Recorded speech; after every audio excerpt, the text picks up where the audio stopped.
하나님 말씀은 사도행전 2장 1절에서 13절입니다. 사도행전 2장 1절부터 제가 봉독하겠습니다. 마침내 오순절 날이 이르렀을 때에 그들이 모두 함께 한 곳에 모여 있었다. 하늘로부터 갑자기 급하고 강한 바람 같은 소리가 나더니 그들이 앉아있던 집안 전체를 가득 채우고 마치 불의 혀처럼 갈라진 것들이 나타나서 그들 각 사람 위에 임하니 그들이 모두 성령으로 충만해졌고 성령께서 그들에게 말하게 하시는 대로 다른 방언들로 말하기 시작하였다. 그때 예루살렘에는 경건한 유대인들이 천하 각국에서 와 머물고 있었는데 이런 소리가 나자 큰 군중이 모여들어 소동하였으니 제자들이 말하는 것을 각각 자신들의 본국말로 들었기 때문이다. 그들이 놀라 신기하게 여기며 말하였다. 보아라, 말하고 있는 이 사람들은 모두 갈릴리 사람들이 아니냐? 그런데 우리 자신들의 방언으로 말하는 것을 듣고 있으니 어찌된 일인가? 우리는 바데 사람들과 메데 사람들과 엘람 사람들이고 메소포타미아, 유대, 갑바도기아, 본도, 아시아, 부르기아, 밤빌리아, 이집트 그리고 구레네에 가까운 리비아의 여러 지역에 사는 사람들이며 로마에서 온 방문자들 곧 유대인들과 유대교로 개종된 자들과 크레타 사람들과 아라비아 사람들인데 우리는 저들이 하나님의 큰 일들을 우리 자신들의 말로 말하는 것을 듣고 있다. 그들 모두가 놀라 어리둥절하여 서로에게 말하기를 이것이 도대체 어찌된 일인가 하였고 다른 이들은 그들이 세술에 취하였다라고 조롱하며 말하였다. 13절까지 봉독했습니다. 이 시간 증거의 말씀의 제목은 오순절 성령 강림과 성령 충만. 오순절 성령 강림과 성령 충만이란 제목으로 말씀 증거하겠습니다. 1절 마침내 오순절 날이 이르렀을 때에 그들이 모두 함께 한 곳에 모여 있었다. 우리가 오순절이라고 부르는데 그 이유는 6월절로부터 50일째 되는 날이기 때문에 오순절이에요. 오순절이란 그 이름의 의미는 6월절로부터 50일째 되는 날 그런 뜻입니다. 그래서 예수님께서 6월절 후 첫날 첫 번째 주일 금요일날 십자가에 못 박히시고 그 다음에 3일 만에 금토일 6월절 후 첫 번째 주일날에 부활하시고 그 7번째 주일인 오순절에 성령께서 강림하셨습니다. 그래서 여기서 우리가 먼저 알아야 될 것은 성부, 성자, 성령 삼위일체 하나님이신데 그 성부, 성자, 성령의 사역이 다르다는 것을 우리가 먼저 알아야 합니다. 성부, 성자, 성령 한 하나님이에요. 유일신 하나님은 한 분이신데 그 사역을 우리가 구분해서 이해를 해야 합니다. 성부 하나님, 우리가 아버지 하나님 하는 그 성부 하나님은 창세 전에 모든 것을 작정하시고 그 다음에 예정하셨다. 쉬운 말로 하면은 모든 것을 계획하시고 그 다음에 하나님의 백성을 선택하셨다. 이렇게 설명이 됩니다. 작정, 예정 그렇게 얘기해도 되고 계획, 선택. 그러니까 작정이란 말은 계획이란 뜻이고 예정이란 말은 선택이란 말. 그렇게 이해하면 더 쉽습니다. 그 다음에 창조하셨어요. 창조하실 때는 삼위 하나님이 다 거기에 함께 하신 거고 그 다음에 이제 성부께서 작정하시고 예정하신 대로 이제는 성자는 그리스도입니다. 그리스도께서 하나님께서 작정하시고 예정하신 대로 구속을 성취하십니다. 택한 백성들을 위해서. 그래서 예수의 뜻이 자기 백성을 그들의 죄에서 구원할 자 그런 뜻이에요. 그러니까 택한 백성들이라고 제가 있습니다. 그렇다면 이제 성령 하나님의 사역은 무엇인가? 성령 하나님은 그 그리스도께서 성자 하나님께서 구속을 성취하신 것을 근거로 해서 이제는 한 사람 한 사람 택한 백성 한 사람 한 사람을 부르시고 중생시키시고 인치시고 그 사역을 하는 거예요.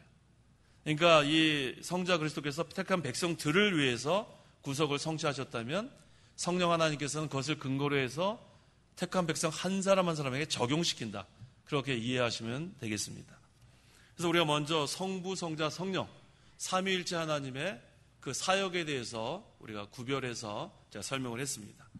그렇다면 이제 예수님께서 부활 승천하신 후에 첫 번째 오순절이 되었는데 이때 그 예루살렘을 떠나지 않은 사람들이 몇 명이었냐면 예수님의 제자 120명이 마가의 다락방에 모여 있었어요. 거기서 뭐 하고 있었냐면 기도하고 있었습니다. 2절. 2절 하늘로부터 갑자기 급하고 강한 바람 같은 소리가 나더니 그들이 앉아있던 집안 전체를 가득 채우고. 하늘로부터라는 것은 하나님께로부터 그렇게 이해하시면 돼요. 우리가 하늘로부터 내리는 참된 위로 그러면은 하나님께서 주시는 참된 위로 같은 말입니다. 그런데 여기서 우리가 알아야 될 것은 성령은 구약시대에도 계셨다는 걸 알아야 돼요. 우리가 오순절에 성령께서 강림하셨는데 이 보혜사 성령이 강림하셨는데 구약시대에도 성령이 계셨다는 것.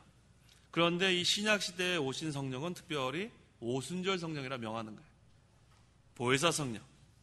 우리 구약 성경 그 시편 51편 11절에도 다윗에게 성령이 임하셨다는 그런 기록이 있고, 또 이 오순절 성령 전에도 그 누가복음 1장 67절에도 사가랴도 성령 충만함을 입었다고 했고, 또 누가복음 1장 35절에도 마리아에게도 성령이 임했다고 했고, 뭐 여러 가지 그러한 내용들이 나와 있습니다. 특별히 모든 성경은 성령의 감동으로 기록했다는 거 우리 잘 알고 있어요. 그러니까 구약시대에도 이 구약 성경을 기록한 저자들은 성령의 감동을 받은 것을 우리가 알 수 있습니다. 그래서 구약에도 성령이 계셨다. 그런데 특별히 우리 신약 오순절에 강림하신 성령은 오순절 성령 또는 보혜사 성령이라 합니다. 요한복음 14장 16절. 내가 아버지께 간구하면 아버지께서 다른 보혜사를 너에게 주셔서 영원히 너희와 함께 계시게 하실 것이다. 다른 보혜사라고 했죠? 그러니까 보혜사 성령. 이 보혜사의 뜻을 알아야 돼요. 보혜사는 대언자, 조력자, 변호자, 위로자, 여러 그런 의미가 있는데 그 보혜사, 그러한 성령의 사역이 여기에 다 증거되고 있어요. 그래서 이 구약시대의 성령이나 예수님이 승천하신 후에 오순절에 강림한 성령이나 같은 성령인데 그 이름이 다르고 직분이 달라요. 어떤 직분이라고 했어요? 대언자, 조력자, 변호자, 위로자.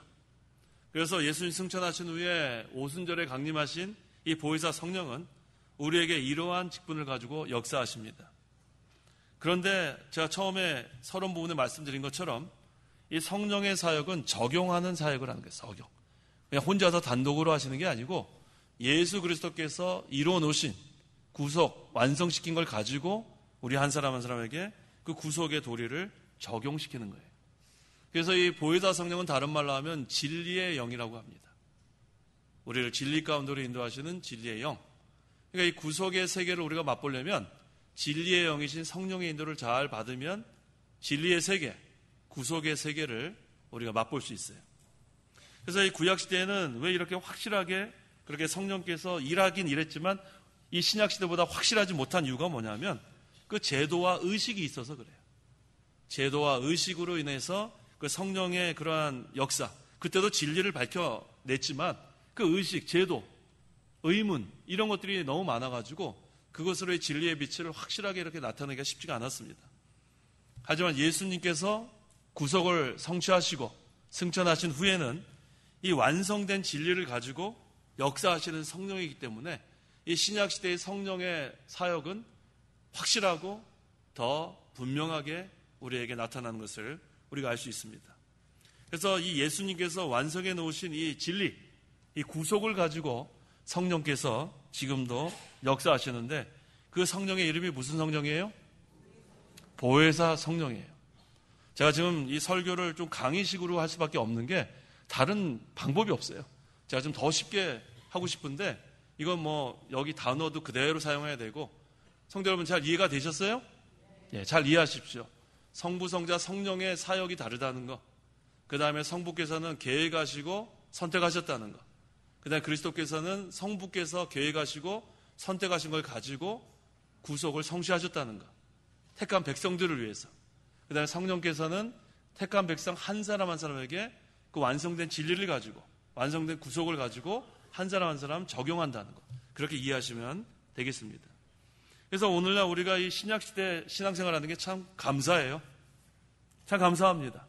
구약시대에는 오실 그리스도를 바라보면서 신앙생활을 했고 또 이렇게 확실한 진리보다는 의문과 제도와 의식에 가려서 오늘날보다는 희미한 그런 가운데서 신앙생활을 했지만 오순절 성령이 강림한 지금에는 확실하게 우리는 오신 그리스도를 믿고 그 다음에 이 진리의 세계, 구속의 세계를 우리가 확실하게 우리가 맛보며 살게 된 것 참 감사합니다.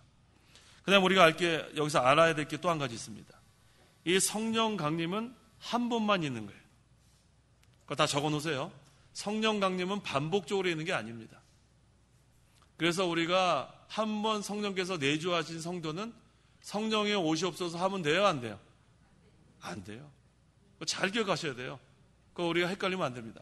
성령은 반복적으로 오시는 게 아니에요. 왔다가 떠났다가 왔다가 떠났다가 그런 거 아닙니다. 성령은 언제 우리에게 오시는가? 예수 믿을 때 오시는 거예요. 이 신약시대의 오순절에 이렇게 오신 그 오순절 성령이 우리가 예수 믿을 때 우리 안에 거하시는 거예요. 그걸 잘 기억하세요. 한 번 오신 성령은 절대로 떠나지 않습니다. 예수님의 십자가 부활이 단번에 일어났죠? 단번에 일어나요? 여러 번 일어나요? 단번에 일어난 거랑 똑같은 거예요. 성령께서 우리에게 오시는 것도 단번에 단회적 사건. 이거를 잘 이해하지 못하면 우리가 교리가 헷갈릴 수 있어요. 그래서 십자가 부활도 단회적 사건, 성령 강림도 단회적 사건. 그렇다면 이 구약시대에 성령이 임했다 또는 떠났다, 거두어 갔다, 이 뜻을 우리가 분명히 알아야 합니다. 이것은 성령이 떠났다는 게 아니에요. 성령이 우리 안에 거하시면 절대로 떠나지 않습니다. 여기서 성령이 떠났다는 것은 성령의 역사가 멈췄다는 뜻이에요. 멈췄다. 성령께서 역사하지 않으면 성령이 안 계신 것 같죠? 그래서 성령이 떠났다 이렇게 표현하는 거지 성령이 떠나는 게 아니에요. 성령은 한번 우리에게 내주하시면 절대로 떠나지 않습니다. 그래서 우리가 항상 성령의 인도를 잘 받아야지 성령의 인도를 잘 받지 않으면 성령이 계시지 않는 것과 같은 그런 신앙생활을 하게 되는 거예요. 그 다음에 급하고 강한 바람 같은 소리가 났다고 했습니다. 이 바람이 우리가 어디에서 불고 어디로 가는지 잘 몰라요. 눈에 보이지 않죠? 그래서 이건 뭔 의미하냐면 하나님께서 성령이 하나님의 주권으로 일한다는 거예요. 하나님의 주권. 이게 눈에 보이지 않습니다. 하지만 이루어진 그러한 결과를 통해서 우리가 하나님의 주권적인 역사를 보게 되는 거예요. 그래서 여기서 급하고 강한 바람 같은 소리가 났다는 것은 눈에 보이진 않지만 성령께서 하나님의 주권으로 역사하신다는 거 우리가 알면 되겠습니다. 그 다음에 여기서 급하고 강한 바람 불었다는 것은 능력이 있다는 거예요. 능력. 이 바람은 상당한 그러한 힘이 있죠. 그래서 우리 과학이 아무리 발달을 해도 이 태풍을 멈추게 할 수 있을 것 같아요? 멈추게 할 수 없어요. 태풍이 오면은 전부 다 바짝 긴장을 합니다. 왜? 이거 멈추게 할 수 있는 그러한 아무리 과학이 발달돼도 뭐 어떻게 태풍의 경로 뭐 이런 정도는 알 수 있죠. 하지만 멈추게 할 수 없는 것처럼 여기서 강한 바람은 능력을 상징한다는 것을 우리가 알 수 있습니다. 3절 마치 불의 혀처럼 갈라진 것들이 나타나서 그들의 각 사람 위에 임하니. 네, 여기에 이렇게 표현을 했는데 불의 혀처럼 갈라진 것들. 그래서 우리가 성령 받았다는 것을 성령 세례라고 하고 다른 말로는 불세례란 말을 또 쓰죠. 불세례, 뜨겁다. 그래서 성령께서 우리 마음을 뜨겁게 해준다는 거예요. 누가복음 24장 32절. 누가복음 24장 32절. 32절. 그들이 서로 말하기를 그분께서 길에서 우리에게 말씀하시며 우리에게 성경을 열어주실 때에 우리 마음이 우리 안에서 뜨거워지지 않았는가? 라고 하였다. 네, 마음이 뜨거워졌다고 나왔어요? 예, 마음이 뜨겁다. 마음이 뜨거운 건 뭘 여기서 얘기하는 거죠? 마음이 뜨겁다. 성도 여러분, 마음이 뜨거워요? 대답 한번 해보세요. 지금 만져보지 말고 마음이 뜨거워요? 안 뜨거워요? 뜨겁다. 예, 마음이 뜨겁다는 것이 무슨 말이냐면 하나님 사랑한다는 뜻이에요. 하나님 사랑한다. 마음이 뜨겁다.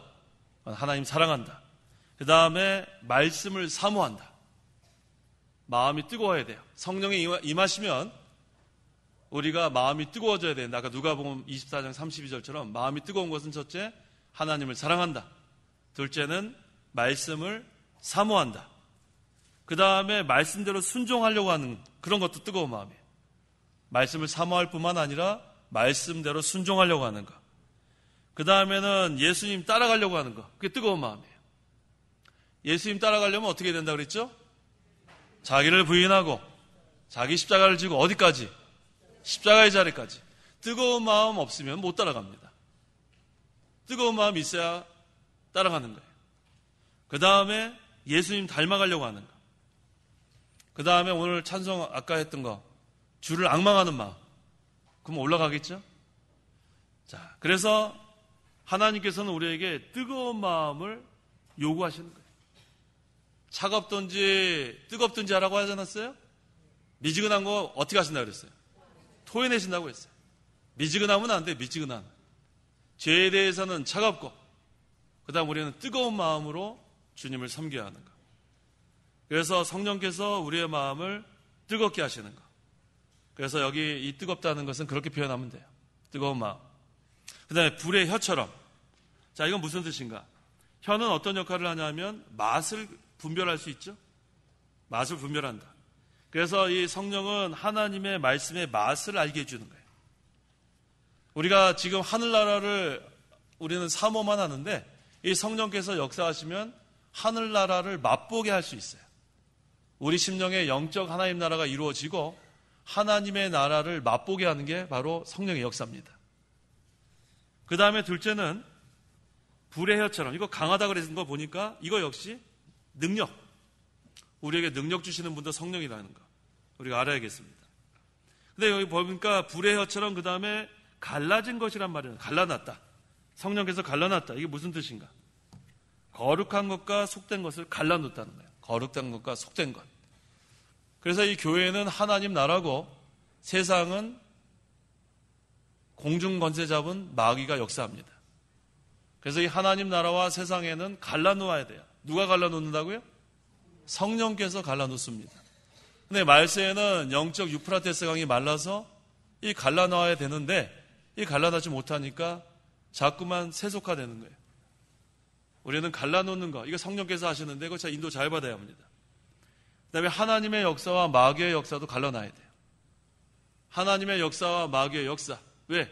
하나님의 나라는 하나님이 역사하시는 곳, 세상 나라는 마귀가 역사하는 곳이기 때문에 세속화가 되면은 마귀 역사도 같이 들어온지 알면 돼요. 이 하나님 나라, 교회가 하나님의 인도를 받고 말씀의 인도를 받으면 하나님께서 역사하시는 곳이지만 세속화가 되고 세상의 것이 들어오면 그 다음에 거기서 또 마귀가 역사합니다. 마귀가 어떻게 역사하는가? 사람들의 마음을 역사하는 거예요. 그러면은 성경에서 떠나서 사람의 사교 집단이 되고 말아요.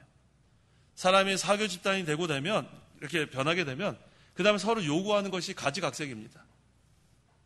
의견이 통일될 수가 없어요. 그렇게 되면 거기서는 자꾸 싸움이 나고 분란이 나고 그 다음에는 그리스도 안에서 성령 안에서 하나가 되기 어렵습니다.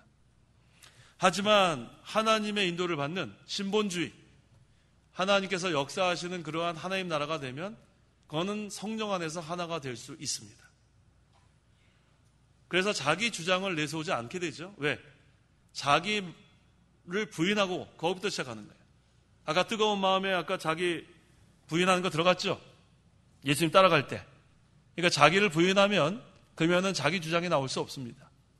그 다음에 여기 모인 그러한 사람들의 목적은 하나님을 섬기는 게 목적이기 때문에 하나님을 기쁘시게 하는 것이 사람을 기쁘게 하려는 목적이 아니기 때문에 마음이 하나가 될 수 있어요.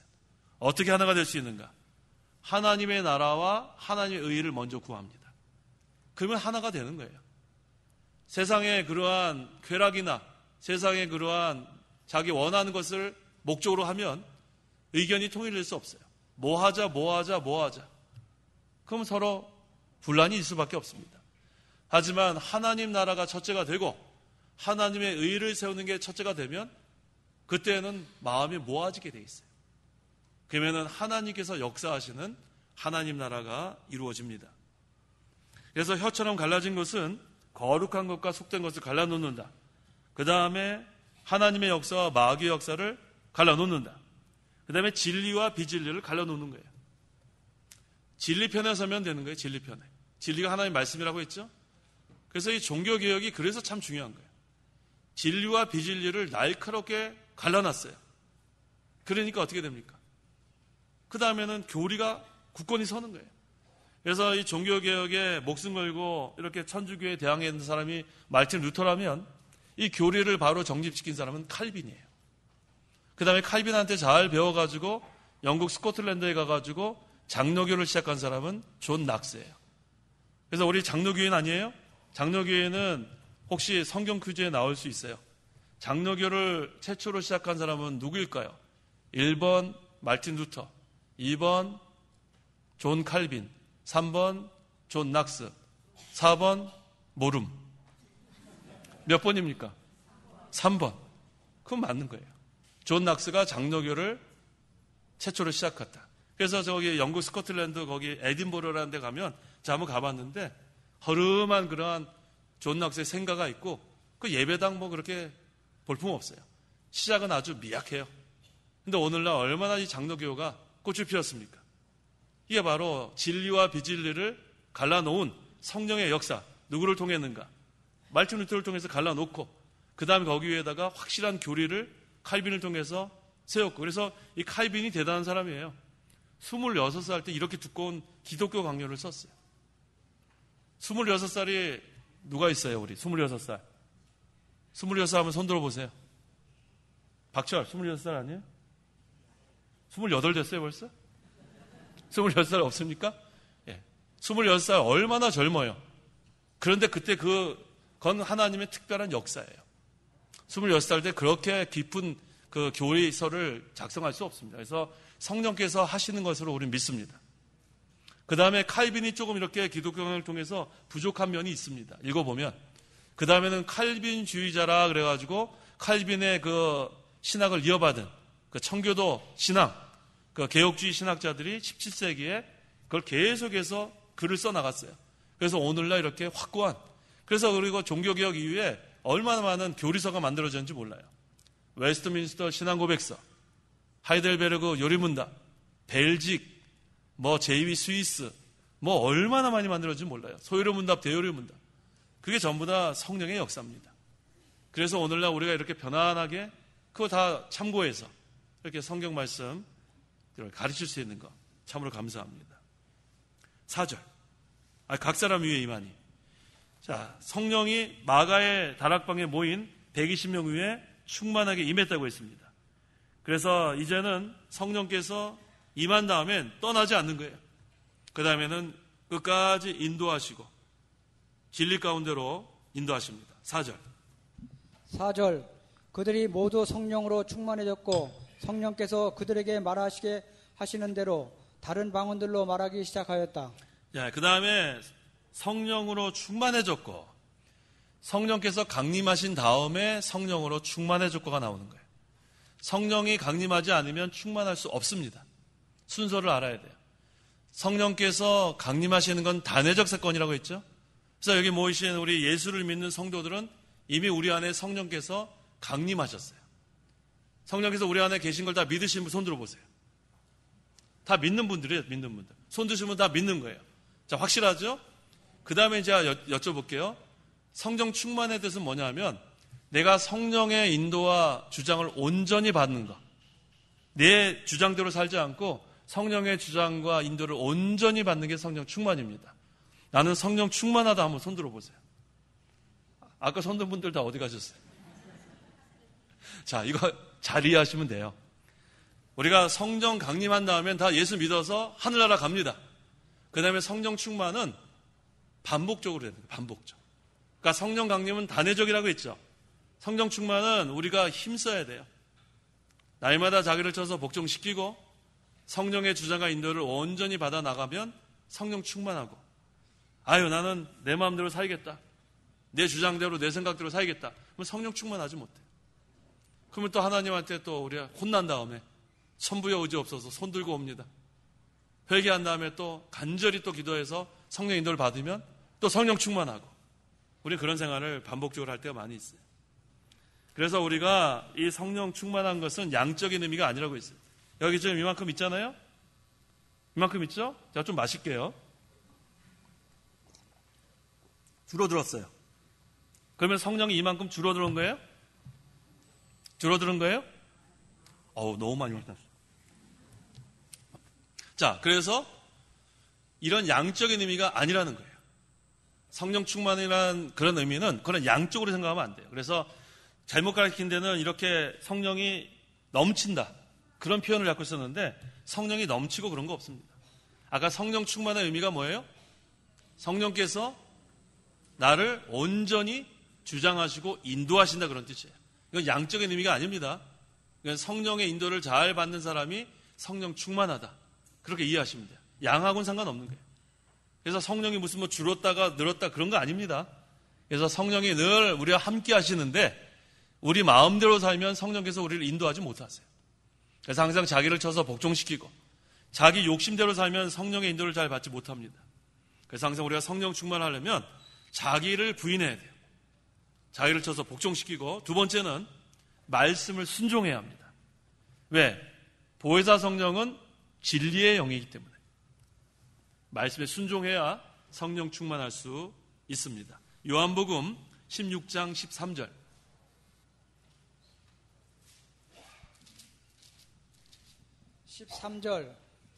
그러나 그분 곧 진리의 영이 오시면 그분께서 너희를 모든 진리 가운데로 인도할 것이니. 네, 진리의 영이 오시면 모든 진리 가운데로 인도하신다.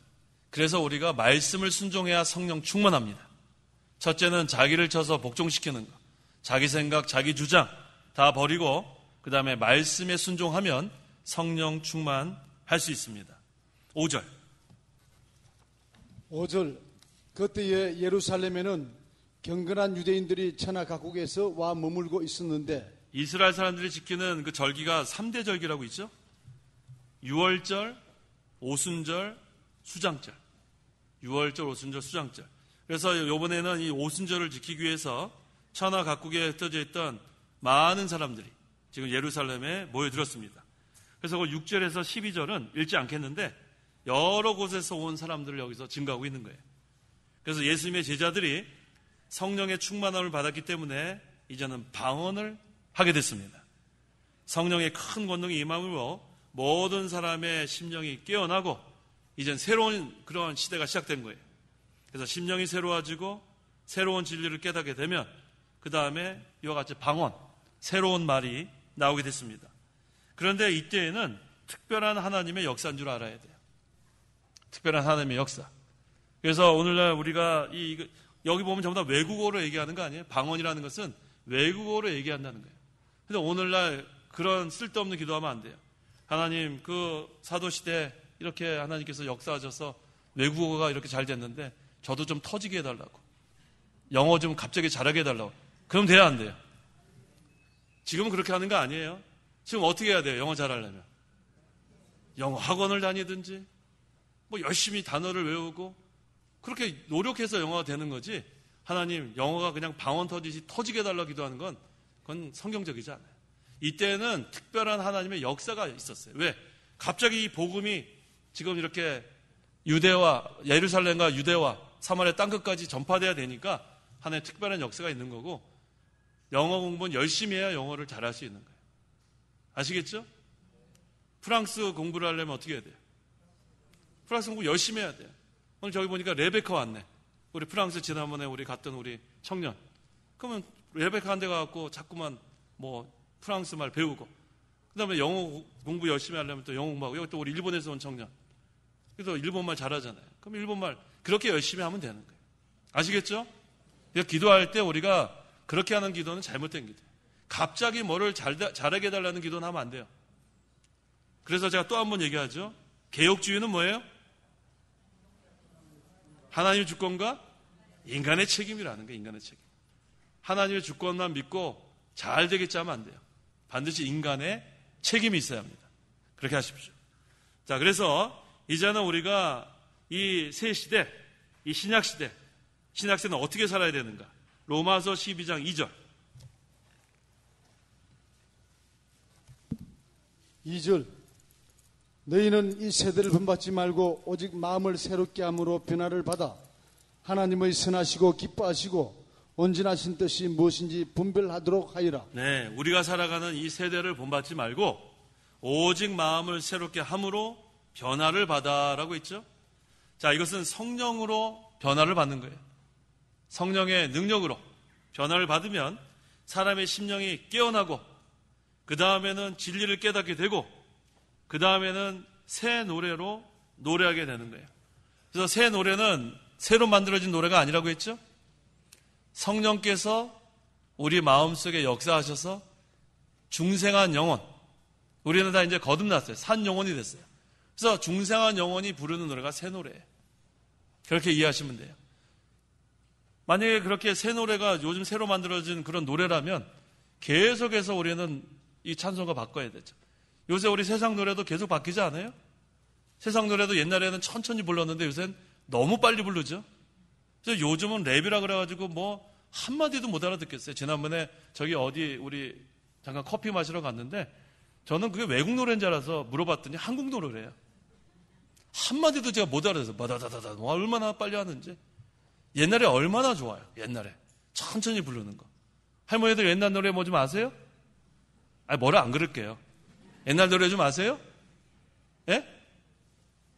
뭐 하나 얘기해 보세요. 옛날 노래 천천히 부르는 거. 이미자 노래? 알았어요. 천천히 부르잖아요. 천천히. 그쵸? 예, 요새는 너무 빨라요. 뭐 춤도 얼마나 뭐 날라다녀요. 날라다녀. 자, 그게 새 노래가 아니라는 거예요. 새 노래는 뭐가 새 노래예요? 심령이 새로워져서 부르는 노래가 새 노래예요. 그럼 새 노래는 누가 부르는가? 성령께서 역사하셔서 중생한 성도만 새 노래를 부를 수 있습니다. 그래서 여기 그 방언, 우리가 방언도 잘 알아야 돼요. 여기서 지금 이 본문에 나오는 방언 같은 경우는 외국어, 이거 방언이라고 할 수 있습니다. 그 다음에 방언, 알아듣지 못하는 방언도 있어요. 그 고린도전서 14장 2절. 2절. 방언으로 말을 하는 자는 사람들에게 말하는 것이 아니라 하나님께 말함으로 아무도 그것을 알아듣지 못하니 영으로 비밀을 말하기 때문이다. 네, 알아듣지 못하는 방언이 있습니다. 근데 알아듣지 못하는 방언은 제가 지난번에도 여러 번 말씀드렸지만 통역이 있어야 돼요. 그래서 우리가 방언 한다고 해서 다 방언이 자기가 인정하면 안 돼요. 하나님께로부터 오는 방언도 있고 마귀로부터 오는 방언도 있고 자기 스스로 연습해서 하는 방언이 있다고 했죠. 그래서 알아듣지 못하는 방언일 경우에는 반드시 검증을 해야 되는데 이 검증은 어떻게 하는가? 통역이 있어야 된다고 그랬죠.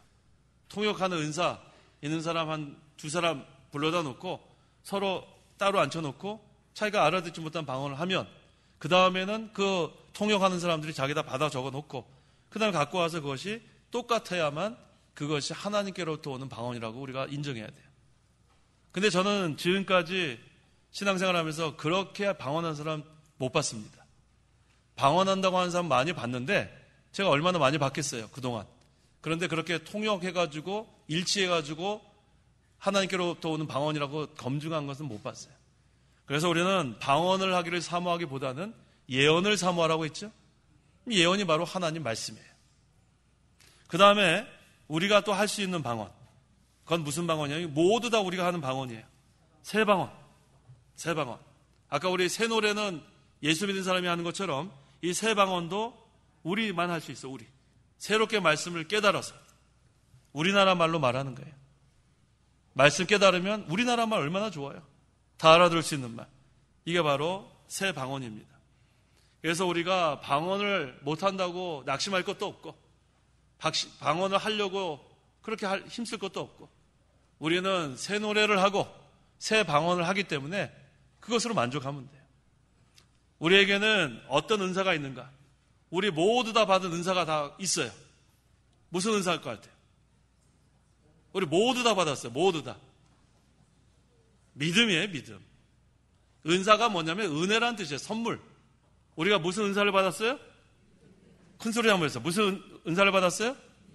믿음 다 받았다고요, 믿음. 그것으로 우리는 감사하면 돼요. 믿음을 선물로 주셨어요, 우리에게. 그 외에 이제 뭐 하나 더 받은 거, 그거 가지고 자랑할 거 없습니다. 믿음만 있으면 하늘나라 가는 거예요. 그래서 우리는 새 방언, 새 노래, 이거 할 수 있게 된 게 믿음으로, 그래, 다 할 수 있게 되면 감사합니다. 13절. 13절. 다른 이들은 그들이 새 술에 취하였다라고 조롱하며 말하였다. 자, 그들이 새 술에 취하였다. 자, 이 진리의 세계를 모르는 사람들, 영적 세계를 모르는 사람들은 이처럼 조롱만 해요. 우리가 나가서 전도할 때 우리를 환영하는 사람보다는 조롱하는 사람이 많습니다. 그거 왜 그래요? 이 영적 세계를 모르기 때문에. 근데 그런 건 우리가 신경 쓸 게 없습니다. 우리는 항상 이 영의 세계, 진리의 세계, 이 생명의 세계, 이걸 우리가 맛보았으니까 이제는 이것을 우리가 증거하는 생활을 하면 되는 거예요. 조롱하든 말든, 때를 얻든지 못 얻든지. 자, 오늘 제목이 뭐예요? 오늘 제목. 오순절 성령 강림과 성령 충만. 성령 강림이 먼저입니까? 성령 충만이 먼저입니까? 성령 강림이 단회적이에요? 성령 충만이 단회적이에요? 그렇죠. 성령 강림만 단회적이에요. 한 분만. 예수님이 십자가 부활, 단회적인 것처럼 성령께서 임하시는 것도 딱 한 분만. 그 다음에 성령 충만은 계속해 나가야 돼. 계속해서. 아까 우리 뜨거운 마음, 어떤 마음이 뜨거운 마음이에요? 뜨끈뜨끈한 마음 아니라 그랬죠. 어떤 마음이에요? 하나님을 사랑하는 마음, 또 말씀을 사모하는 마음, 또 말씀을 순종하는 마음, 또 예수님 따라가는 마음. 예수님 따라가려면 어떻게 해야 된다고요? 자기를 부인하고 자기 십자가를 지고 십자가의 자리, 끝까지 죽음의 자리까지 따라가는 거. 그 다음에 예수님 닮아가는 거. 기도하십시오. 기도하겠습니다. 하나님 아버지 감사합니다. 성부 하나님께서 창세전에 저희들을 택하여 주시고 또 성자 그리스도께서 성부 하나님께서 작정하신 대로 구속을 성취하시고 성령 하나님께서 택한 백성 한 사람 한 사람을 부르시고 중생시키시고 인치시고 우리에게 지금도 역사하셔서 진리 가운데로 인도하시니 감사합니다. 우리가 성령 충만하기를 원합니다. 날마다 자기를 쳐서 복종시켜서 말씀대로 순종함으로 성령의 주장과 인도를 온전히 받는 성령 충만한 신앙생활을 할 수 있도록 저희들에게 역사하여 주시옵소서. 예수님의 이름으로 기도하옵나이다. 아멘.